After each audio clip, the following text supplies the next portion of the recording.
Thank you so much, and thank you all for the great panel we had this morning and the great questions and the answers, whether you liked them or not. At least we've got a place where we can get some answers and we can really have a good discussion.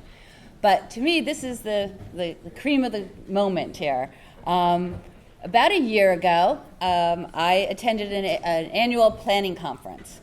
So, with a bunch of planners sitting in a room, and our keynote is someone who's going to talk about murals. And I'm like, sorry, but I was like, that's nice, okay, it's be good to hear about.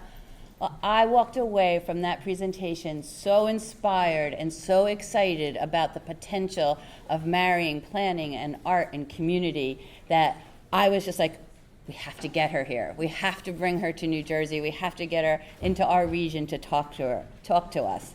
She had such a dynamic and exciting presentation that I knew if we could share it with you, you would all walk away as energized and inspired as I was. So I told them the one thing I wanted to do at this panel, at this session, was to make sure I got to introduce you. So that was I was pulling rank on that one. I said, no, I want to do it. So this is our introduction here. Jane is the executive director of the Philadelphia Mural Arts Program. During her time with the program, it has grown from a small city agency into the nation's largest mural program and a model for community development across the country and actually around the globe. She's going to talk about that a little bit today. Under her direction, the program has created more than 3,600 landmark works of public art throughout. Yeah, it's an amazing number. Yeah, I'm a planner. I like numbers, and that one just blows me away. These pieces of art have been through innovative collaborations with the community-based organizations, city agencies, nonprofits, schools, private sectors, and probably even a couple urban planners along the way. Initially hired as a young artist by then Mayor Wilson Goode, she reached out to graffiti writers in the city, channeling their talents into public art and ultimately transforming neighborhoods that were suffering from years of neglect and hardship. She went on to establish the Philadelphia Mural Arts Advocates, a nonprofit organization used to raise funds and provide support for the program. Since then, she has developed innovative and rigorous art education, restorative justice, behavioral health programs serving young people, youth, and adult offenders in area prisons and detention centers, and individuals suffering from trauma, mental illness, and addiction. She has also oversees an ambitious series of public art projects, and she's won numerous awards. Her list of accomplishments is indeed long. When I started reading through them, I knew we couldn't do that here, but you need to turn to her bio in the program and look at it. She has done so many different things and is such an amazing woman. And then I didn't know this part. She holds a Master's of Fine Arts, John, from Mason Gross from Rutgers University. So, all right. She also holds, some other degrees, a degree in political science and fine arts from Stanford University. In addition, Golden has received honorary PhDs from Swarthmore College, Philadelphia's University of the Arts, Widener College, and most recently, Haverford College and Villanova University. So she's well recognized, well respected, and we are so lucky to have her here talking to us today. And without further ado, Jane, if you could just come forward. Thank you so much.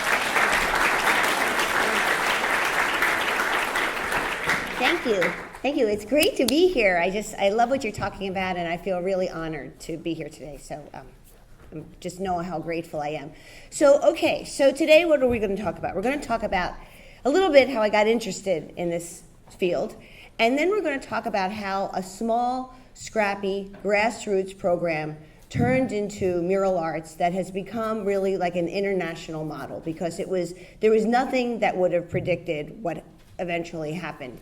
And I think that in life, you often have to believe in something before it's real, and it's about being on this journey of faith, and that's pretty much what occurred. So before I start, just a little bit about my background. So yes, I went to Stanford. I was a double major. I was an artist who thought I'd go to law school. And so but then I moved down to LA, Angeles. And when I got to LA, I saw these extraordinary murals. And I grew up with parents who talked a lot about the murals of the WPA. So one could say I grew up in a mural-friendly family. So but my art professors were like, look, what you have to do is get a studio and paint and get a job that's really boring, nothing that takes away from your creative drive. And I remember telling my parents this, and they're like, oh my God, why aren't you going to law school? I got this studio and I was painting and I got a job and I didn't like the job and I felt really isolated and disconnected. And I was pretty unhappy. And one day I was coming home from my job, and I opened up the newspaper, and I read in the LA Times this article about this mural program in LA. And it said that they gave out 10 grants a year to artists. So I was like, oh, wow. Like, that could be me. I could do a mural. So I called them up, and I asked for information, and they say, well, you're past the deadline. You can apply next year. So I said, yeah, I know. I said, okay, well, let's just say hypothetically I wasn't. They said, oh, you have to find a wall, and you have to hire people from your neighborhood, and you have to do a design about a community issue, and we want to reiterate, you're past the deadline. So I'm like, fine, hang up. So then I'm like, well, maybe I should just research this community. So I researched and find there had been a pier at the end of the street, an amusement park that the city had torn down. Everyone was really unhappy. I said, oh, I could maybe do a design about that. So I do this design. Then I walk around my neighborhood, and I see all these people are sort of out and about and very friendly. And I'm like, wow, so many people seem to have like time during the day. It was so strange. I was like, this is LA. I was just getting used to LA. Like, I'm an East Coast person. And they were all like in between acting and directing jobs. So I'm like, great, I'm in luck. Would you come paint a mural with me? And they're like, oh yeah, definitely. I'm like, wow, good, check. So then I go like down the block, and I notice right before you get to the beach, there's this like a row of buildings, and there's like a surf shop, a t-shirt shop, and there's this great wall, like fantastic wall. Like, I'm a wall hunter, right? Then I wasn't so sure I was a wall hunter, but now I am a wall hunter. So I go, this is perfect. So I go home, I get slides of my paintings, right? Slides, remember slides? And I knock on the door, and there's like a paper, I can't believe I remember this, it's like 1,000 years ago, a paper mache cow outside this business that says, love animals, don't eat them. So I thought, great, I'm a vegetarian, I'll bond with whoever this person is. So this strange looking guy answers, he's like orange here, out there, and he goes, hello, and I said, oh, hello, my name is Jane Golden, and I would like to do a mural on your wall. And he said, fine. So I said, no, seriously, I would really like to do a mural here. He goes, okay, whatever. Like, so I said, and then I said, this is so embarrassing. I said, I'm a recent graduate of Stanford University. He could care less, right? He was like, where? And I said, would you like to see samples of my work? He said, not really. So I was like, so you are going to let me, a stranger, do a mural here? And he goes, that's right. And it was sort of like, and if you say this one more time, like the answer is no. So I was like, fine. I said, so I have a little piece of paper here. Would you sign it? He goes, okay. So he goes, I, Ronnie Bruce, give Jane Golden permission to paint a mural on my wall. I can't believe my luck. I go back, I call the LA Mural Program. I said, I have done everything you asked. Would you reconsider an application from me? They said, absolutely not. I'm like, oh. So you can see my tenacity at work here. This is why we've made it through 4 mayoral administrations. So I drive people, and if you mention my name to the mayor, he'd go, oh my God, she's nice, but it passed. And I love our mayor. So I drive downtown, I drop my application off on the executive director's desk, right? And then I call them every day for 3 months. Every day, like 3 o'clock, I'm like, there, I'm calling. Finally, in December, I get a call, I say, hello, I hear someone say, we hope we never hear from you again. I'm like, who's this? Why the hostility? They said, this is the LA Mural Program. You have the grant. So I was like, yes, I have the grant. So I realized I had been disingenuous on my application to them. I said I did murals all over Stanford's campus. I had not. I painted large. I thought it was sort of similar. So I said, how do you learn murals? I called up the Chicago Public Art Program. They sent me a little guidebook. I researched it. I went back to my neighbors who were still waiting for acting and directing jobs. They got on my crew, and I painted this mural. And standing on that corner at Ocean Park and Main Street, I understood why murals were important. I thought theoretically, murals make art accessible to everyone. But talking to people about neighborhood issues and community concerns was absolutely unbelievable. And I felt like this is really thrilling and an honor. And then, this is a funny story, when I was halfway through this mural, there was an article in the LA Times, and this man drives up in a fancy car, he's got a suit on, and he goes, are you Jane Golden? So I said, yes, I am. He said, and I thought to myself, this is can't be good. He looks really serious. And he said, I don't know, was he from the FBI? I didn't know, because he was like, Jane Golden. So he said, my name is Herb Bolger. So I said, he goes, that's not familiar to you, is it? And I thought, no. And he said, I own this building. So I looked down towards the strange guy who signed my form. He said, he's the tenant. I went, right, there's a difference. Just a little difference. So I said, do you like it? And he goes, I love it. I'm like, oh my God. So then, when it was finished, people said, you've got to dedicate this mural. And I said, right. And they said, get a famous person to dedicate it. I said, I'm 22 from New Jersey. I don't know anybody famous. They said, Jane Fonda lives up the street. I said, oh, great. Where? They said, that's her house. So I go down to her house. I'm totally covered with paint. I knock on her door, and she answers. I'm like, Jane Fonda. So she says, can I help you? I said, my name is Jane Golden, and I'm painting. She cut me off. She goes, I know who you are. I love to see young women at work. I've seen you moving scaffolding, lifting paint. What can I do to help? And I joke with my colleagues now, because now I'd ask for a donation, right? Then I said, would you cut the ribbon at my mural dedication? And she said, is there anything else I can do? I said, you could bring friends. And she did. She brought a lot of friends, and there was this giant dedication, and I fell in love with mural making, and I started doing murals in LA and working with kids on probation, and then I got really, really sick. I have lupus, and I came back east to be with my family. And as I was getting better, I thought to myself, well, maybe I'll go to law school. And then I said, no, I think I'll do something else, maybe get a graduate degree in painting. But I opened up the Philadelphia Inquirer one day, and I read an article, another article. This is like the key to my life, these newspaper articles. And I read about there's all this excitement in Philadelphia, which I knew. Wilson Goode had been elected mayor, the first African-American mayor in Philadelphia, and this was huge. He was coming after Frank Rizzo, so it was a whole new era in Philly. And Wilson Goode made a campaign promise that he was going to reduce graffiti in the city of Philadelphia. And he said, I'm going to do it two ways. I'm going to do it, we're going to clean up walls, obviously. He said, but I want a non-traditional approach, and we're going to work with kids who are writing on walls. And he said, buried in the article were a few sentences that said, it has crossed my mind that a lot of these kids like art, so we're going to have an art component. So I said, that could be my job. So I have no idea what made me think that. So I sent my resume to the mayor's office, thinking I could call them, right? But I let a week go by, and then I thought, okay, now I'm going to start calling. And I went to the movies, and I came home, and my dad was up, and he was like so excited, and he goes, you won't believe who called tonight. I said, who? He said, Oliver Franklin, who is the head of arts and culture for the mayor in Philadelphia. I was like, what? Like the mayor's office called me. I was like, oh, this is so exciting. I said, what did he say? What did he say? He said, he knows your work in LA and he wants you to come in for an interview. I'm like, oh my God. So I didn't sleep that night. Like I think I called Oliver Franklin 8 o'clock, 8:15, 8:30, 8:45, 9 o'clock. Like, is he there yet? Is he there yet? Is he there yet? So then I go up, I meet Oliver Franklin, and he sends me to Tim Spencer, who is the new executive director for Antigraffiti. And Tim looks at my resume and he goes, it's like sure conversation. He goes, okay, I'd like to hire you. Your pay will be $12,500 a year. Your title will be field representative. I don't know that if we have a desk for you. And you're going to have about 1,000 graffiti writers. Sort of good luck. So I was like, I could feel a little nervous. And he goes, oh yeah, your art supplies. So he gives me this box with magic markers and paper. And I walk through this office that is totally, I want you to think about any kind of crime drama you've ever watched on television. That was this office, right?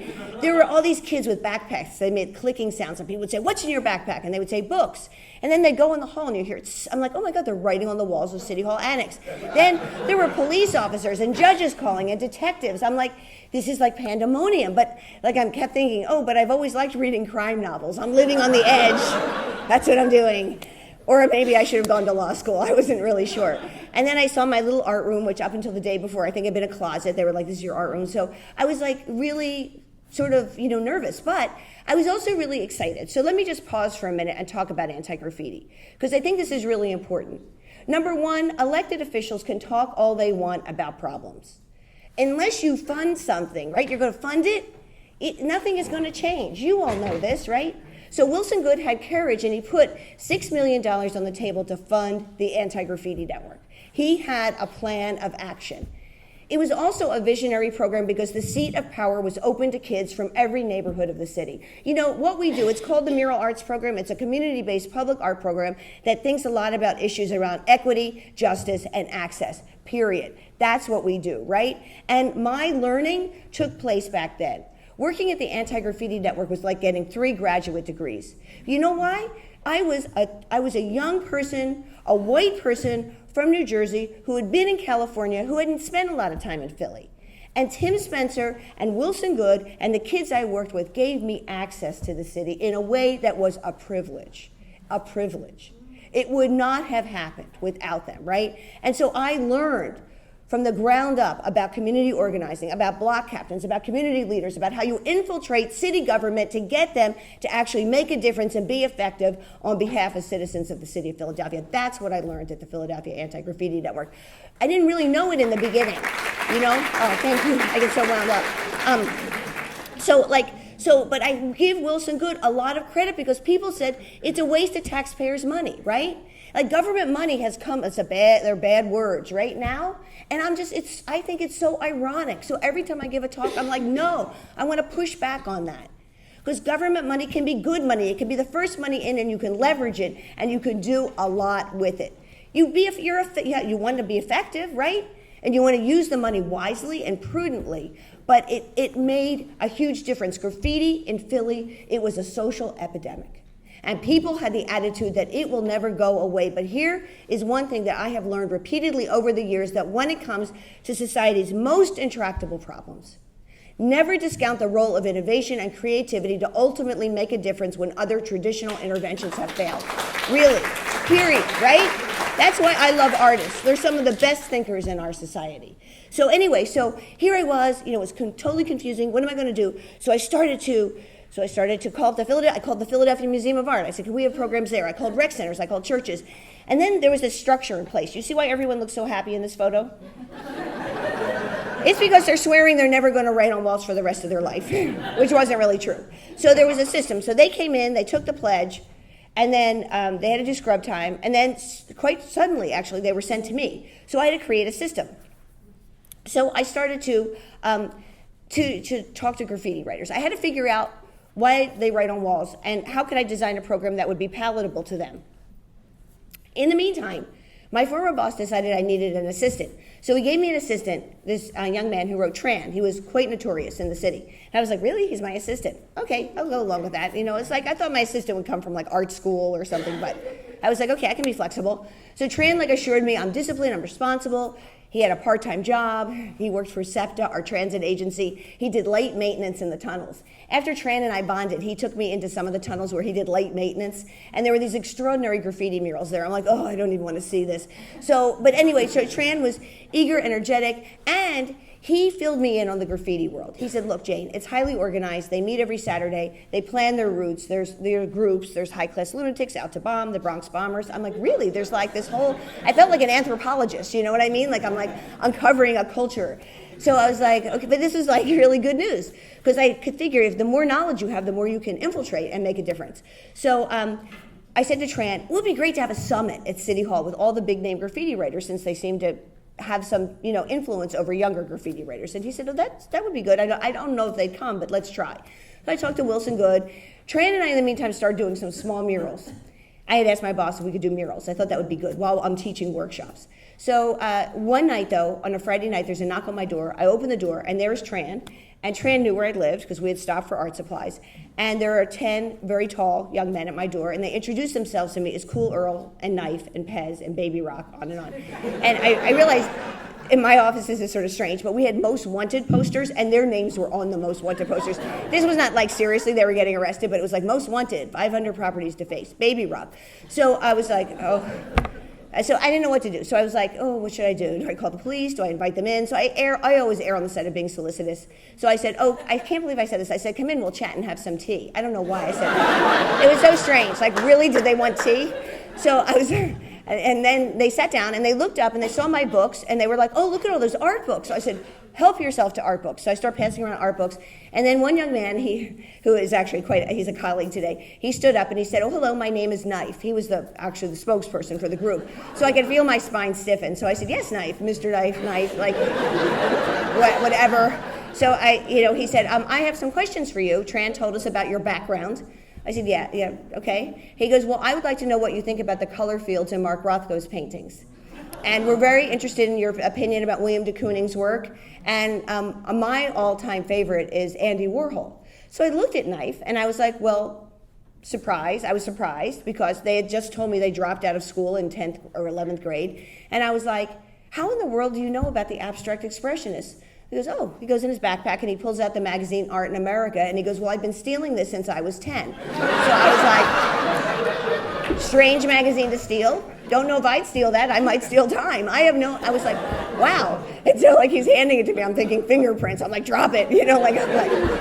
And then he had a book, about Andy Warhol, and I was like, oh my goodness. Anyway, so I saw them, they were all carrying these black books. I said, could everyone open their books? And in these books, they had amazing drawings. They had been drawing from comic books since they were young. And they were self-taught, and I was like, wow, look at all this talent. And I had a few thoughts all at the same time. One, I thought to myself, we're a city agency. What are we going to do about it? And I realized then what I think today. That if we're going to make a difference in a young person's life, then we need to infiltrate with every opportunity and option possible, and we need to raise the bar on what we're offering our young people, because kids aren't going to change by some miracle. Oh, they're going to change because a 4-week program is going to happen. I'm like, wow, this is incredible. We have the opportunity because we have the funding to actually do something. We need to raise the bar. We need to offer programs with love and rigor, right? And it was just like, oh my, like I just felt like on fire to do something. And then, I felt reflective because I thought about my own life, and my life was privileged. I had parents who talked about art. I went to art lessons when I was little. I went to college, grad school. It was like not a mystery to me. With these kids, they didn't have art in school. There was nothing going on in the neighborhoods.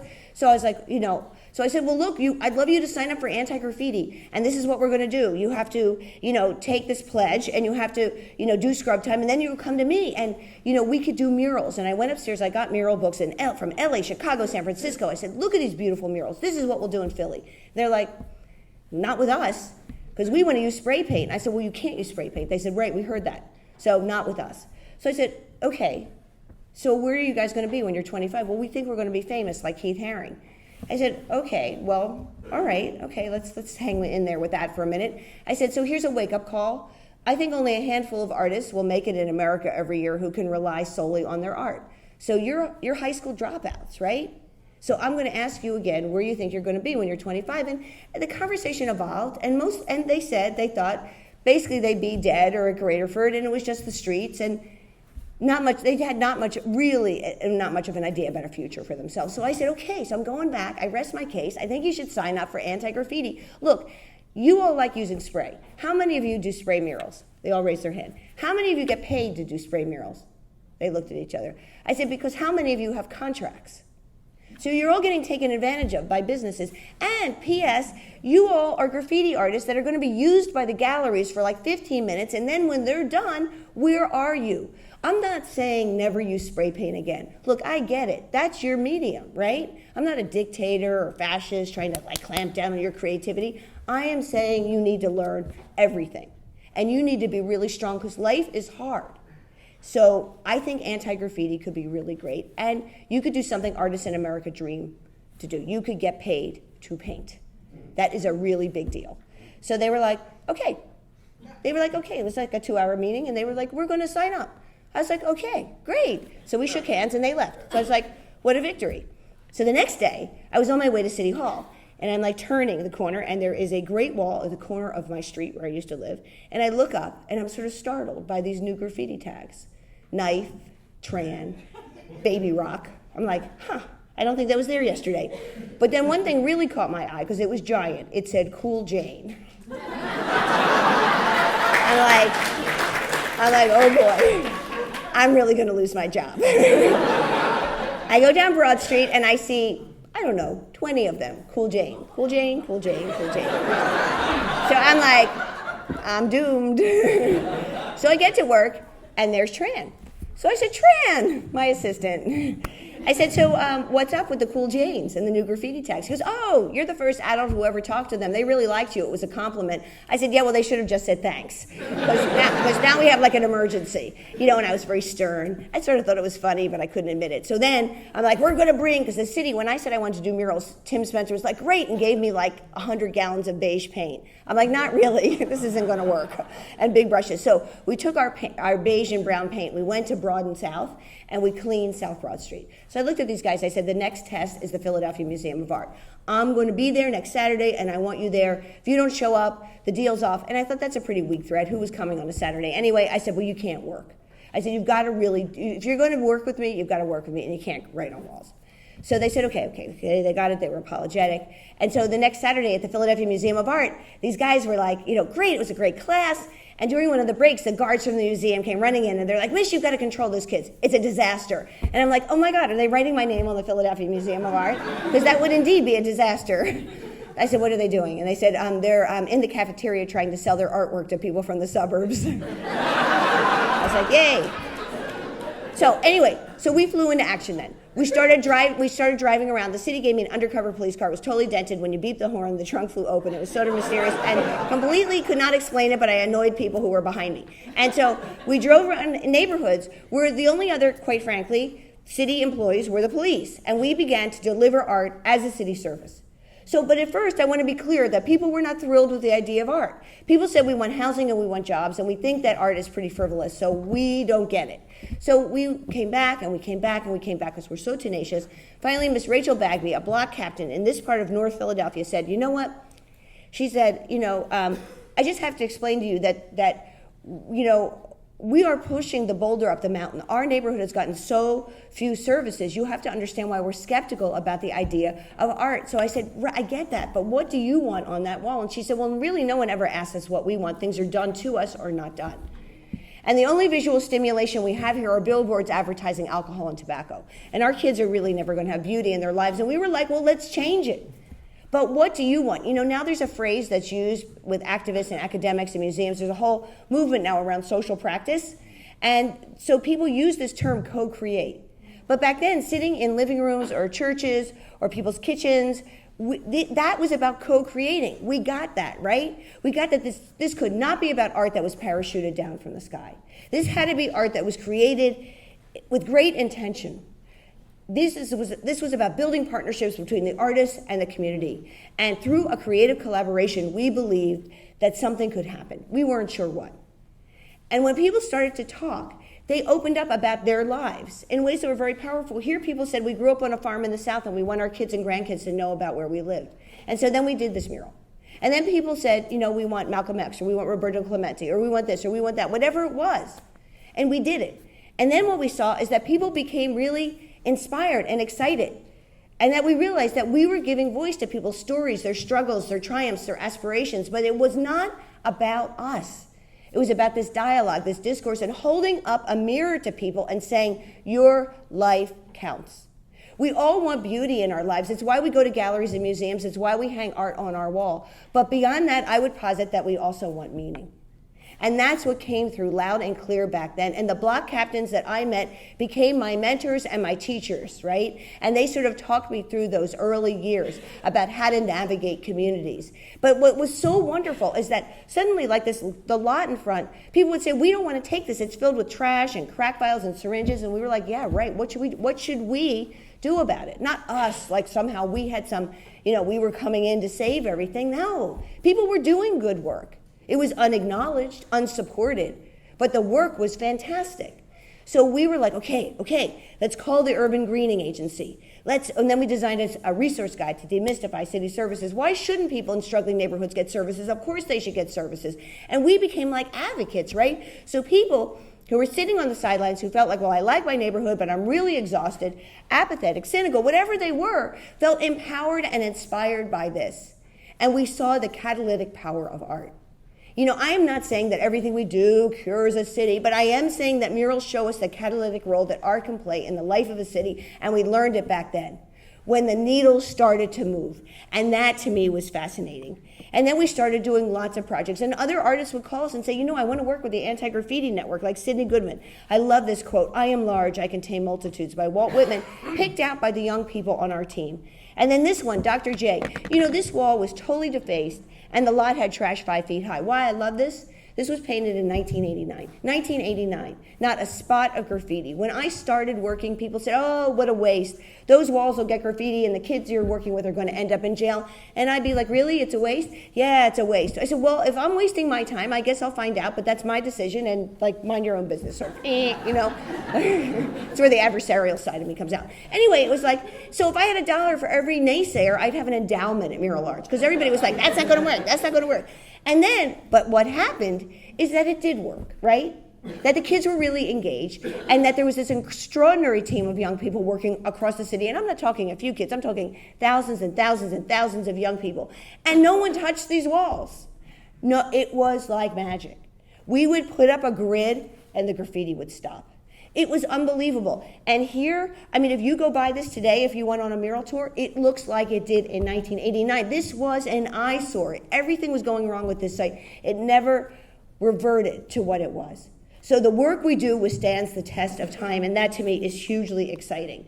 So then what happened? So in the 90s, we worked really hard, and then it is 1996, 97. And my former boss passes away, and there's a new mayor, Ed Rendell, and he says he's going to shut down anti-graffiti. So I think to myself, well, I'm going to go to law school now. So I apply, I get law school. So I apply, and I applied here too.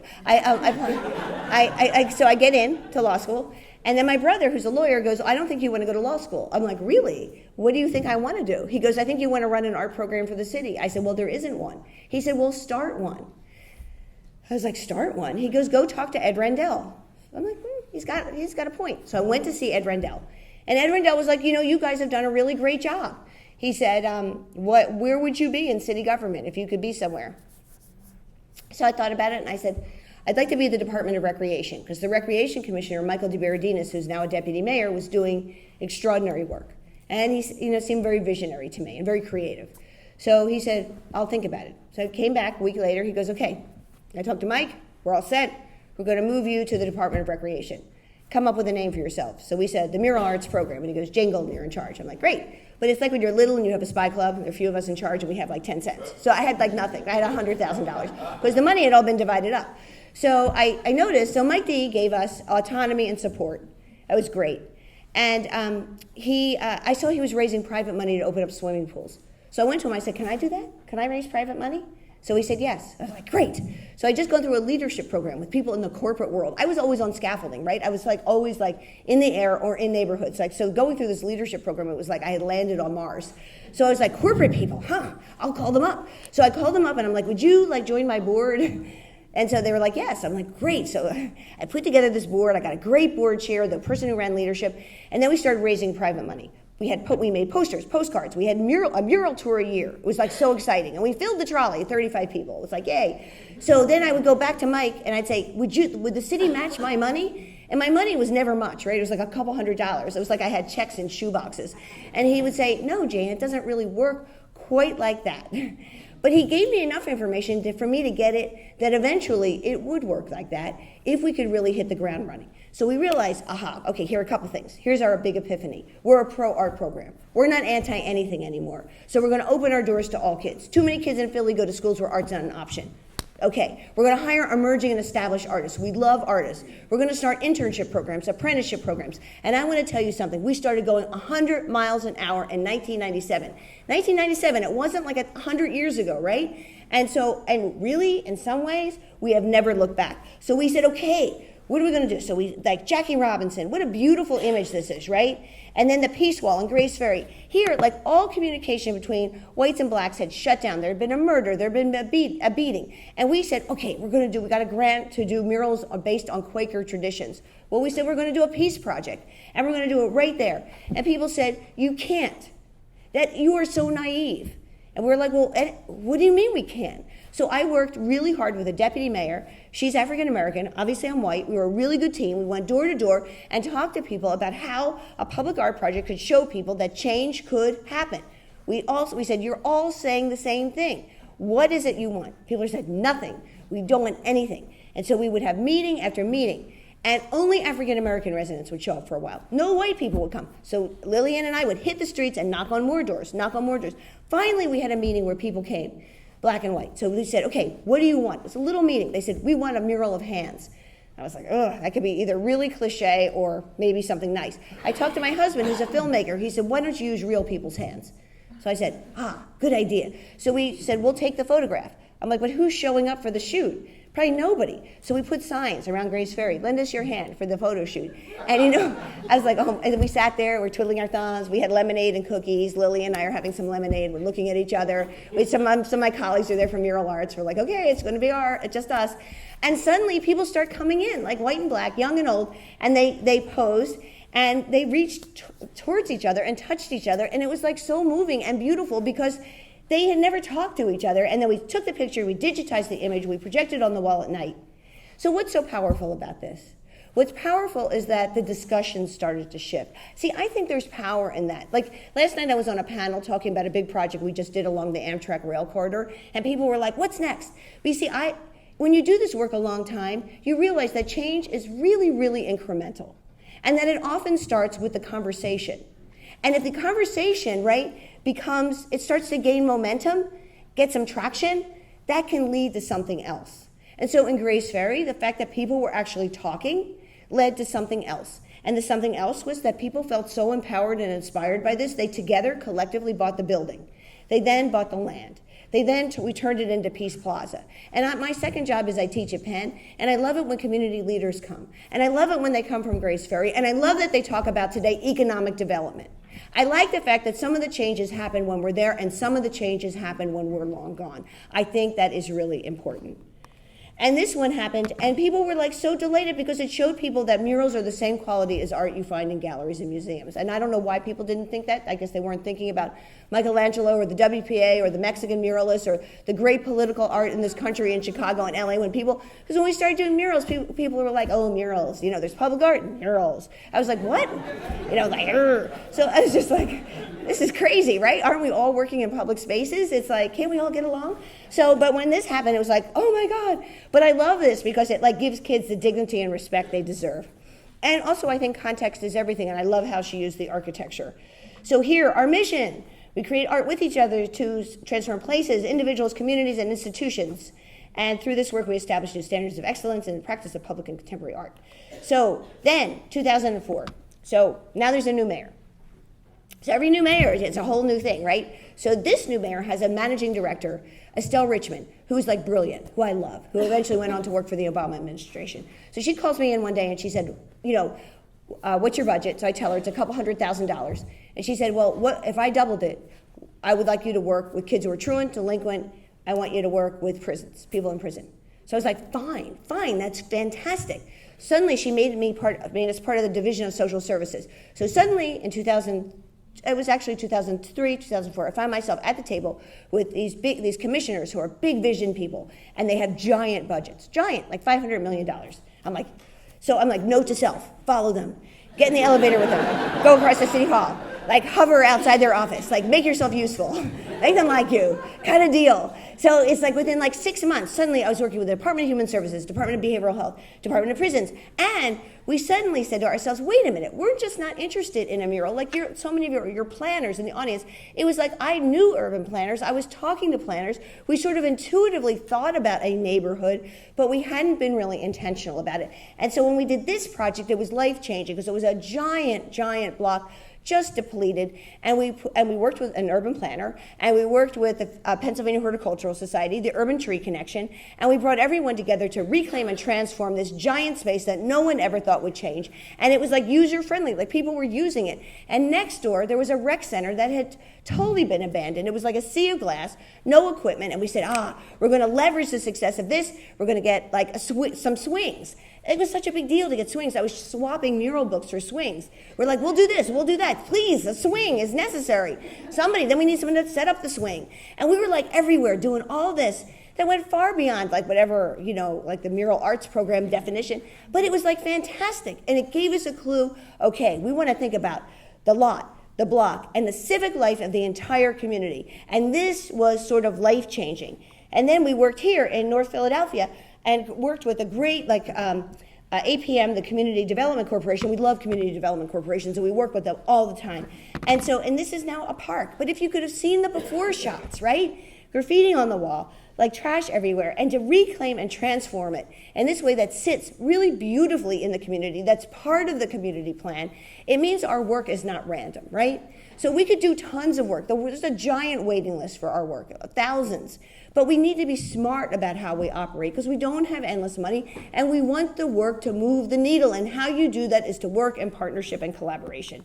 And then, I just would just say that the work that we do is like the autobiography of the city of Philadelphia, that you can go into every neighborhood of Philly and see something that represents the people who are there. And it gives people the dignity that they truly deserve. And then here, I just love this one that sits so beautifully in a pocket park. And this is a newer one because we're always working with newer artists. We employ about 200 teaching artists and muralists every year and contribute about 3.5 annually to the creative economy.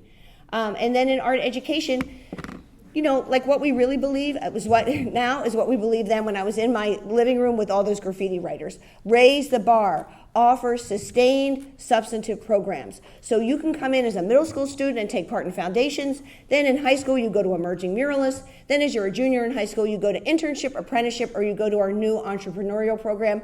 100% of kids in our advanced program, we serve 1,800 kids a year, 100% of them are graduating from high school. Read the Philly statistics, right? A lot of our kids are creative thinkers. Thank you. So many kids are creative. They have talent and potential that has sadly and historically gone unrecognized. But if we can use art as a lifeline and bring them in, so many things can happen. So we wrapped a fleet of recycling trucks. And the kids studied single-stream recycling. They studied Philadelphia at the turn of the century when we had industry that made patterns, made fabric with these environmental patterns on it. And it was like this wonderful conversation. And this is funny because about 2 years ago, one of the trucks, and they're really beautiful trucks. One goes in my neighborhood, so I went up to the driver, and I just said, "Oh, I really love the truck." I said, "Well, full disclosure, I'm with the Mural Arts program." He goes, hey, ever since I've had art on my truck, people talk to me. So I'm like, yay. I said, well, that's great. That was like part of what we wanted. So, and then we have solar big belly trash cans in Philly that are always getting graffitied unless they're wrapped by, and our kids designed a series of litter-eating animals, and they wrap them and then no one touches them. And then we did a whole food truck project, and this one actually won a Vendy Award in New York. And our kids studied like what it means to be like an entrepreneur, to think out of the box, to do something different with your life. And then this was a collective that came through Philadelphia called Miss Rockaway Armada. And I love this. It's how to turn anything into something else, all about transformation. And here is a very, very meaningful project. We worked with a wonderful, extraordinary poet, Sonia Sanchez. This is called Peace is a Haiku Song. She brought in Maya Angelou. Can you imagine what a thrill that was? And Alice Walker. They have haiku on this wall. And so Sonia feels part of her legacy in the world is peacemaking. And she wanted to do a collaborative project with us. So we said, okay, we're going to do citywide haiku workshops. Sonia, you're going to teach and work with the kids in our art ed program. And then we're going to do mini murals. So you follow the mini murals that lead you to the big mural. And our kids designed and wrote a book called Peace is a Haiku Song. A brilliant, brilliant project. There's one of our mini murals. I love this. We walk in the beautiful light holding hands. We too. And then we also, how projects happen is we also take on big issues that are on the desk of Mayor Nutter, City Council, and facing citizens of Philadelphia. And we got a mural application 4 years ago about the fact that so many of the kids in Philadelphia face issues around homelessness. And that when we think about people who are homeless, we often think about adults, and we don't think about kids. And we polled our kids and found that 60% of them face housing insecurity. So we took over a neighborhood, we painted the neighborhood, we cleaned the lots, we brought in enhanced city services, we took over an empty house, we cut a deal with a developer, we created art in the house about the issue. We published with the public radio station, Elizabeth Perez Luna, who's wonderful. She created an audio mural, so when you walked in the house, you heard the voices of the kids, you saw the art, then you went up to the third floor and you read about the issue. So it was art as advocacy and activism and transformation, and we moved kids, many of them from shelter to permanent housing. And then this is brand new. We worked with Chip Thomas, who's a well-known photographer from the West, and that is a portrait of Ursula Rucker, who's a well-known spoken word artist in Philadelphia. And then in our behavioral health work. So this work is very dear to my heart. The mental health commissioner in Philadelphia is brilliant. He's a visionary. And he said that we have a black box way of doing business. We send bureaucrats into neighborhoods, they knock on doors, they say, well, I'm here from the city, I'm here to help you. And people go, they receive no services or bad services. So he says, let's change it. And many, many years ago, we did a project with him. We worked with people who were from Liberia and African Americans who had had conflict. And no one was getting help, seeking services. No one wanted to talk to the Department of Behavioral Health. In doing the public art project, people started to talk to each other and get help. And so Arthur said, okay, non-traditional ways of working, it's the way I'm going. So we started working on different projects. Then he said, and this was actually on our waiting list, and he wanted us to work here. It's a methadone clinic. Look how it looked. And look how it looks.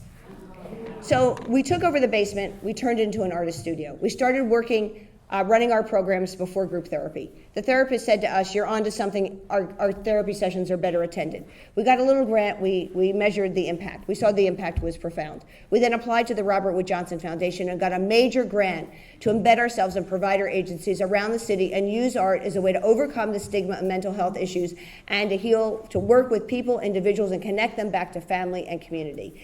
So why this is such important work? One, we're seeing the needle move. Two, it's being evaluated by the Yale Medical School, a 4-year intensive evaluation with a control group, and in a few months we're going to have real data that points to the impact of this work that we can share with our colleagues across the country.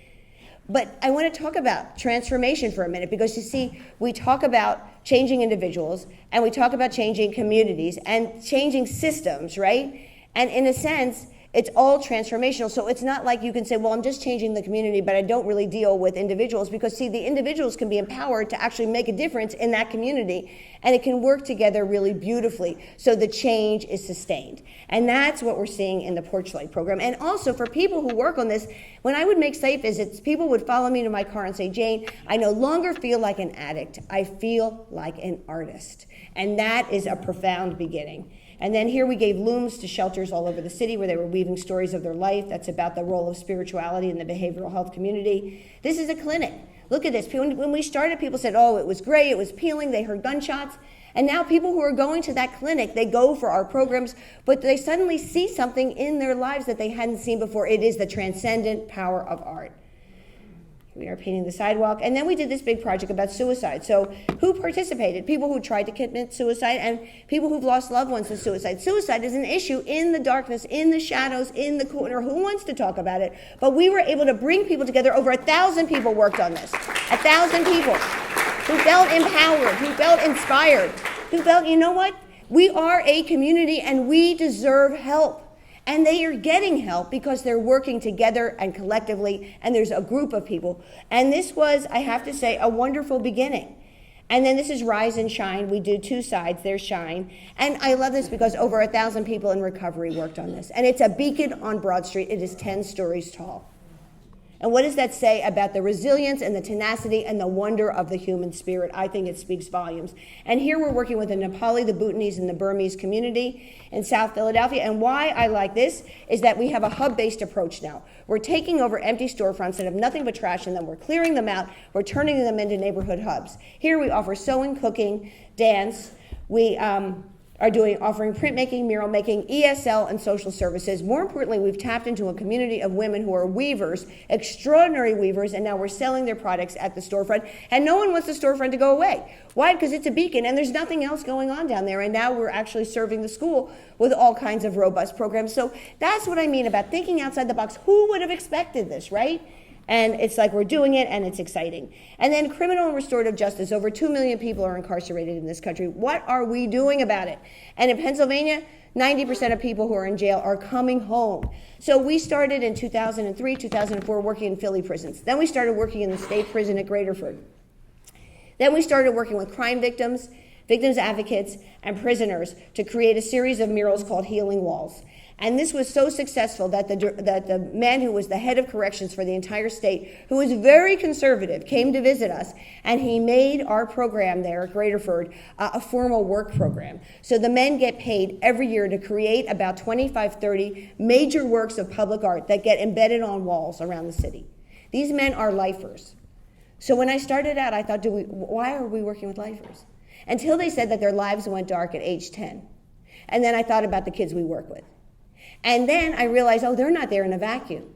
They have kids, they have grandkids. And when I talk to their kids on the outside, because some of them sign up for our program, I realize that what we want the men's message to be to them is, this might be my life. It does not have to be yours. And that is liberating. How do we break the cycle of crime and violence and poverty? It is all different ways. There is no one way of doing it. And by doing this project at Graterford Prison, it has real power. And so it's led to all kinds of other programs. We bring politicians, decision makers there. They're now working, we bring in urban planners, we bring in architects. They're looking at plans, blueprints for playgrounds and community centers and thinking, well, maybe we could do this, doing that, because they lived it, right? They understand what it's like to live a life with nothing, and they understand the power of beauty, and they want to merge those two. So it's a really wonderful program. This is about the impact of juvenile crime. Then we started working with people returning from prison. And we were like, we have to do this. We can't just work behind the bars. And we started doing like big, important projects like this one in Old City. I like this one because this is Old City in Philadelphia. And about 15 years ago, a group of people, they were a little fussy. They said, you can't do murals here. We don't want murals. Murals are for bad neighborhoods. I'm like, whatever. We have a lot of requests for murals. We'll just skip you then. And then, of course, all these people started applying for murals from this neighborhood. I'm like, well, you got to talk to the Civic Association. So then the Center for Art and Wood, which is this beautiful center, great organization, they move in. And they said, we want a mural. I'm like, well, you talk to the Civic Association. So the Civic Association says, okay, right? They're sort of like, all right, we'll do it. We feel like, okay, we'll do it. So anyway, so we decided to do it with our guild program, which is, we call it the guild because it's like the Renaissance, right? Because the men and women are getting trained in building skills, mural making, design and technology, and landscaping, and then doing extraordinary public art projects. So we take on this under the direction of Ben Volta, who's a great artist. And then, of course, it's brilliant. It's a wonderful project. So look at that crowd, right? A lot of people there at the dedication. I look in the audience, and the naysayers are there going, it's great, we love it. So we broke the glass ceiling. I'm like, yay, now everyone wants to do murals in Old City. I'm like, yay. So that was really exciting. And then this is about the impact of prison on families, and there are actually QR codes built into this wall. And what was great, we actually put mailboxes that we made, beautiful mailboxes around the city, and asked people, we said, there are over 2 million people are incarcerated in this country. What would you say to a decision maker or a policy maker about that? And do we have your permission to put your text on a website or on the wall? And here is a transformation of a recreation center that was bereft. What I love now about this guild program is that they are going into these areas with these small rec centers where the city will never have enough money to fix up these centers, never. They're doing roofing, they're fixing windows and doors, they're getting rid of the glass, they're planting, and they're creating beautiful murals. So it's really just a win-win. And there we are creating a garden, there's our dedication, and they're building benches and making beautiful pots. So it's like, when we work in neighborhoods, people say it's like a miracle. I never thought the center would change, but it's not a miracle, right? This is not brain surgery. This is about just making common sense decisions. And I feel like, you know what? There's always money, there's always choices. It's about mustering the political and social will to make good decisions that impact people. So here we have a community garden, really beautiful. Restored spaces for the planners out there. Here we work with urban planners. We do a master plan. Too many schools in Philly look like prisons. We say change it. So we're looking at the entire neighborhood. The school and its neighborhood is our canvas, and it's all about the environment. This was about global climate change. We did the entire building, and we built an outdoor learning structure, and there's also on the other side an amphitheater that won a prize in the Venice Biennale for architecture. And then creative placemaking, well, that's what we're here to talk about. I mean, this is what we do. So a project like this, 50-second story walls that you can only see from the L train, all about love. So who cooked this up? A guy who was Stephen Powers, who was a graffiti writer, and he is now a very famous artist in New York. But he loves West Philly, it's where he's from. So when SEPTA was doing all the construction along the L, he said, I want to do something, and it's about a love story between a kid who's a graffiti writer, and he falls in love with somebody who works for SEPTA, and the kid writes her name all over. It was a whole long story. So I was like, wow. And he goes, and I want to make a movie, and I want to open a sign shop, and I want to do 50 murals. I was like, really? And so we applied to Pew, and guess what? We applied twice. Second time was a charm. We got the grant. It was $250,000. And we did all those things, and it was amazing. There was a Philly team, a New York team. It was written up New York Times, Wall Street Journal, and it was like this guy's a change agent, right? Everything we did, we acknowledged all those businesses along the L. Everything. It was like advertising for them nonstop. Yeah, some of them, they had shut down, they had lost business. We said, this is art and economic development. And I didn't really get it at first, but it certainly was. And then we did a big project in South Philly about the waves of immigration called Journey South. We worked with printmakers, videographers, photographers. This is a team from MIT who did orbs in the river, and you could change the color from the shore. Then we did this big project on the side of the garages at the international airport. And what I love about this is about the dancer and all of us, but at the top of the food chain, there were professional artists, but who worked on this team? Kids in our art ed program, people from our reentry program, people from the behavioral health system. It's sort of shifting the paradigm about how public art is made. And then we're also working with street artists from around the world and bringing them into Center City and building a collection there and connecting them to kids in our art ed program. Here's a team from Canada. These two are from Berlin. This is a sculpture we did at the Navy Yard. And this is Ryan McGinnis. That's one of his Black Hole series at the Science Center. And special projects. This is about the impact of work on our lives. We're about 4 or 5 stories tall, 200 feet long. There's glass in this and metal. And so who worked on this? Thousands of people. It's about work. So we worked with provider agencies that help people find work, people who are looking for work, and everybody in between. This one I really like. We brought 2 artists here from Holland called Haas and Han. They had been painting in the favelas of Rio. They wrap color around 61 buildings in a part of Philadelphia that is the second hungriest congressional district in the country. No one said this would work, right?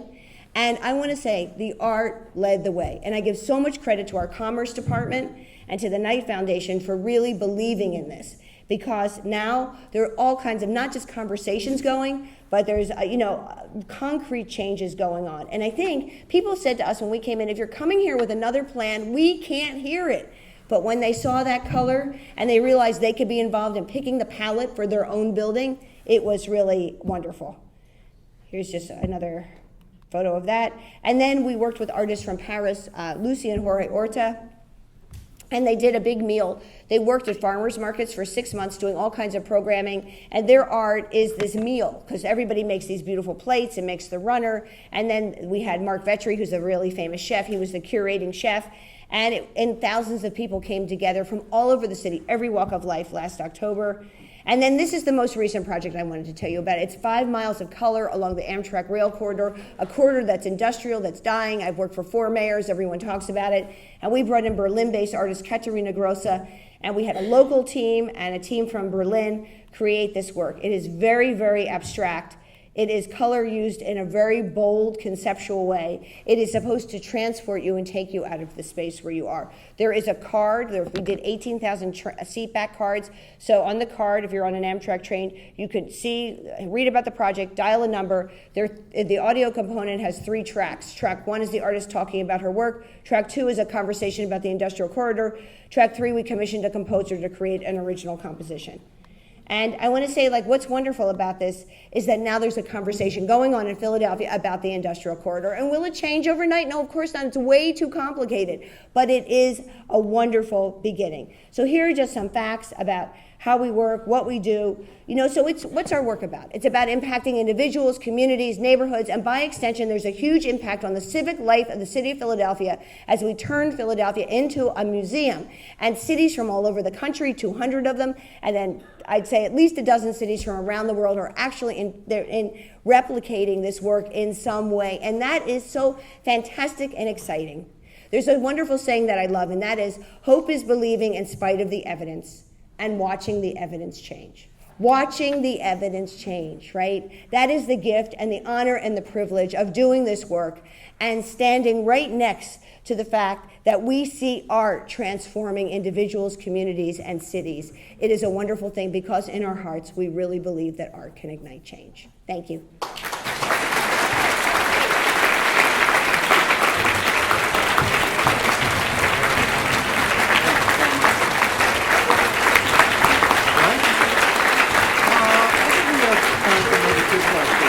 Two questions? Two questions. Okay.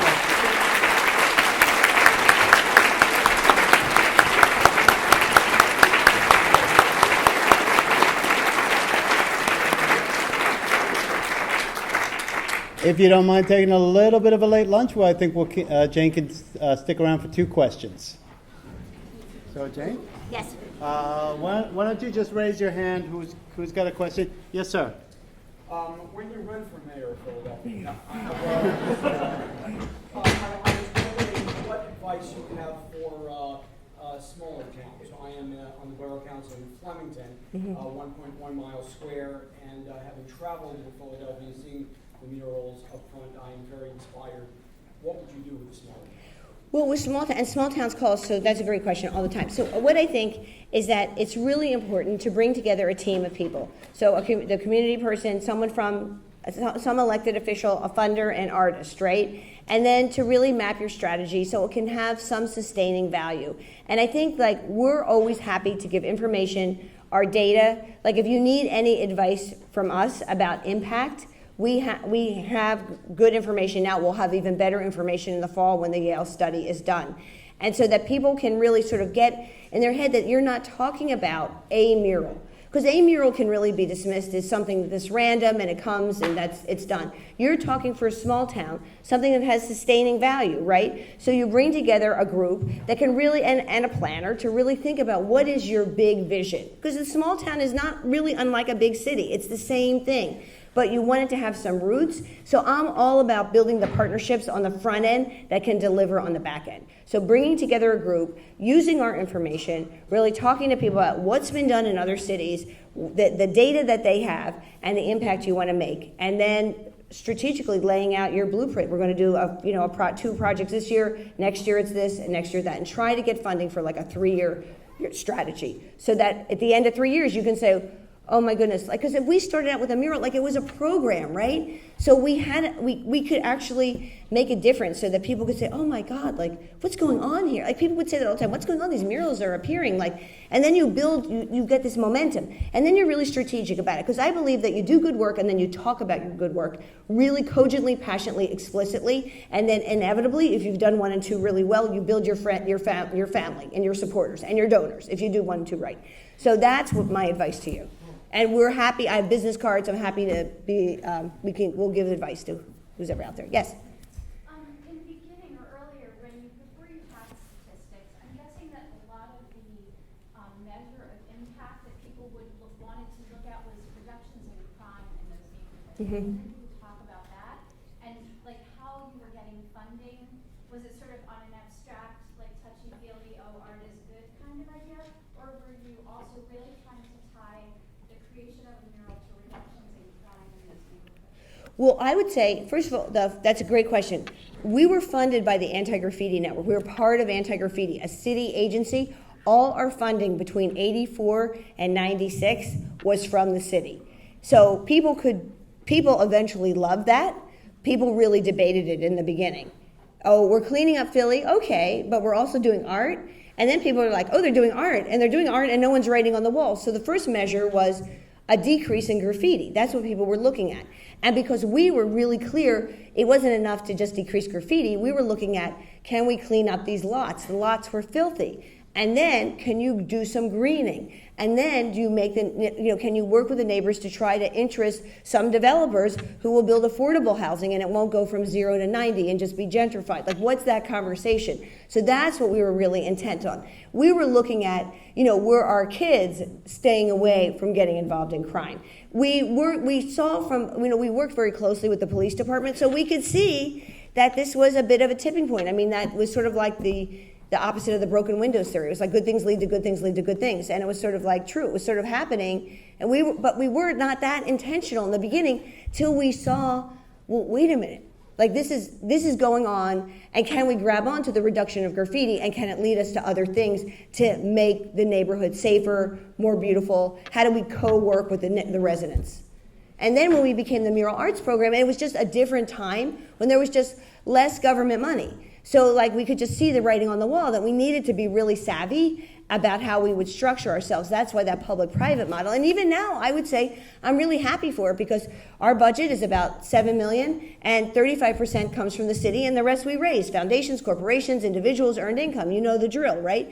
But the fact that our headquarters is a city building means that when I get money in, the administrative costs are a little less, so we can get that money out on the streets, sort of, try to be as effective as possible. So, anyway, does that answer your question? Yeah. You could re-ask it if I missed something. No, and in the last 10 years, since you've been Mural Arts. private model, and I'll say as a practice, I worked with City Parks Foundation, Mm-hmm. working on kind of a similar and they really struggle with funding for what they do on the city park on the nonprofit side. So I'm really fascinated. Would love to talk more on here Yeah. about funding sources. Well, I would say funding, it's a struggle. I think that there's no way to sugarcoat that. I think that it is complex and challenging, and what we just try to do is do the best work we can do, right, and to just keep moving forward, and we try to make the work relevant and practical. What's interesting about Philly, which sort of ties to your connection, if I testify, when I testify before City Council, they're like, you should get more money. Now that is something I don't take for granted, because what's happened in Philly is that people want this program. So people have a desire for art. My colleague just emailed me. She was at a community meeting last night. When she made the announcement, we're doing a project in that community, people broke out into applause, like with several hundred people there. That is a good thing. The fact that we have a waiting list of almost 3,000 people who want art, that's like fascinating to me, because that is unusual. But sort of how do we use that knowledge that this happened in Philadelphia to like work with our colleagues around the country and the world? And to use that to sort of say to funders, look, this is important. This means something. Like, art is good in and of itself, and if you take art and you can apply it to problems, if you can stretch it as far as you think it can go and then move forward even further and actually use it to sort of be transformative, to move the needle on concrete things, then how do we get people to buy in and understand that? Like, I get it, right? I'm like, obviously I'm biased, but it's sort of like that, the word of that is really important that it travels. Great. Thank you. Okay.